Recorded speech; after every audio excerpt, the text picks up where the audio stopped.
Hello friends, आज हम लोग क्लास 10th के एक इम्पोर्टेंट टॉपिक है, ठीक है, मानव नेत्र। आज इसकी हम लोग संरचना का वर्णन करेंगे, ठीक है। तो ये टॉपिक जब भी आता है, अगर लॉन्ग क्वेश्चन में आता है, ये लॉन्ग और शॉर्ट दोनों में आता है, ठीक है। लॉन्ग में भी आता है ये क्वेश्चन और शॉर्ट में भी आता है, ठीक है।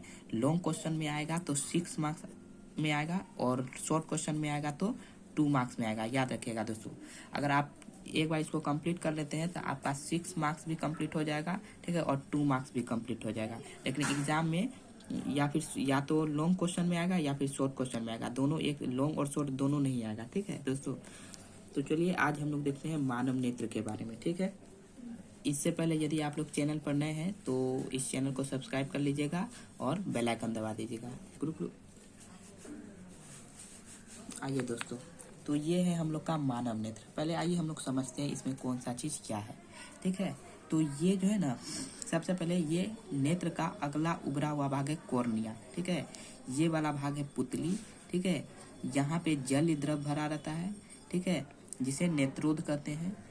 ये सिलियरी पेशिया है और ये आइरिस है। ये नेत्र लेंस है और ये बीच में रेटिना और नेत्र लेंस के मध्य कचाव द्रव भरा जाता है। नेत्र का सबसे बाहरी भाग को स्क्लेरोटिक या श्वेत पटल बोलते हैं, ठीक है, और उसके स्क्लेरोटिक के ठीक नीचे वाले भाग को कोराइड बोलते हैं। और नेत्र का सबसे भीतरी परत को क्या बोलते हैं? रेटिना। और ये है प्रकाश स्नायु या दृक् तंत्रिका, ठीक है, जो प्रतिबिंब बनने की सूचना मस्तिष्क को भेजती है। और ये पूरा है ये है नेत्र गोलक, ठीक है दोस्तों। तो आइए सबसे पहले कि मानव नेत्र एक गोलाकार पिंड होता है जिसे नेत्र गोलक कहते हैं, ठीक है। मानव नेत्र एक गोलाकार पिंड होता है जिसे नेत्र गोलक कहते हैं। नेत्र का सबसे बाहरी भाग सफेद मोटे चमड़े का बना होता है जिसे स्क्लेरोटिक या श्वेत पटल कहा जाता है। नेत्र का सबसे ऊपरी भाग कॉर्निया कहलाता है। यह पारदर्शी होता है, ठीक है दोस्तों। तो नेत्र का जो है ना सबसे ऊपरी भाग को कॉर्निया कहते हैं, जो कि पारदर्शी होता है। ठीक ऐसे ही लिखिएगा दोस्तों, ठीक है। अगर आप 6 मार्क्स चाहते हैं तो जैसे है पहले फिगर बना दीजिएगा, उसका नामकरण कर दीजिएगा और जो है वो लिख दीजिएगा, ठीक है। यह पारदर्शी होता है, मतलब कॉर्निया जो है पारदर्शी होता है, इससे प्रकाश किरण आर पार हो जाता है। कॉर्निया के ठीक पीछे एक झिल्ली नुमा परत होता है जिसे आइरिस कहा जाता है, ठीक है। यह सिकुड़ने फैलने वाले डायफ्राम की तरह होता है, ठीक है। ये कॉर्निया है यहाँ पे, तो कॉर्निया के ठीक पीछे एक झिल्ली नुमा परत होता है जिसे आइरिस कहते हैं, ठीक है दोस्तों। आइए फिर इधर, आइरिस के मध्य एक गोलाकार छिद्र होता है जिसे पुतली कहा जाता है। प्रकाश की तीव्रता के कारण इसका आकार बढ़ता घटता है। आइरिस के पीछे एक मांसल परत होता है जिसे सिलियरी पेशिया कहते हैं। नेत्र लेंस जिलेटिन जैसे मुलायम पारदर्शक पदार्थ का बना उत्तल लेंस होता है। स्क्लेरोटिक के नीचे गाढ़े भूरे रंग का एक परत पाया जाता है जिसे कोराइड कहते हैं। यह आगे चलकर सिलियरी पेशिया एवं आइरिस 2 भागों में बंट जाता है।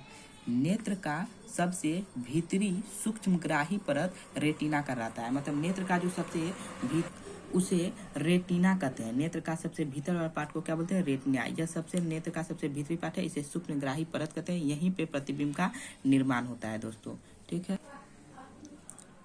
सूक्ष्मग्राही परत रेटिना कहलाता है। यह पर्दे की तरह कार्य करता है, ठीक है। रेटिना और नेत्र लेंस के मध्य रिक्त भाग में जेली जैसा पदार्थ पाया जाता है जिसे कचाव द्रव कहते हैं। ये हम लोग का रेटिना हो गया और ये नेत्र लेंस। रेटिना और नेत्र लेंस के मध्य एक जेली जैसा पदार्थ पाया जाता है जिसे हम लोग क्या कहते हैं? कचाव द्रव कहते हैं, ठीक है। तो यह आंसू के लिए उत्तरदायी होता है, मतलब आंख में जो आंसू आता है ना, तो किसके कारण? तो कचाव द्रव के कारण।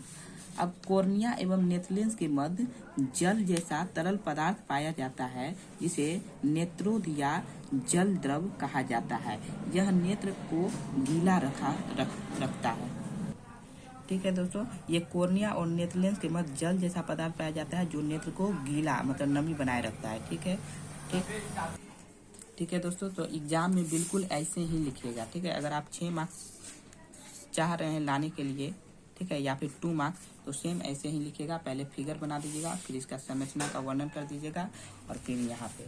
ठीक है दोस्तों, अगर आप इस चैनल पर नए हैं तो सब्सक्राइब कर दीजिए और ज़्यादा से ज़्यादा मेरे चैनल को शेयर कीजिए। धन्यवाद दोस्तों।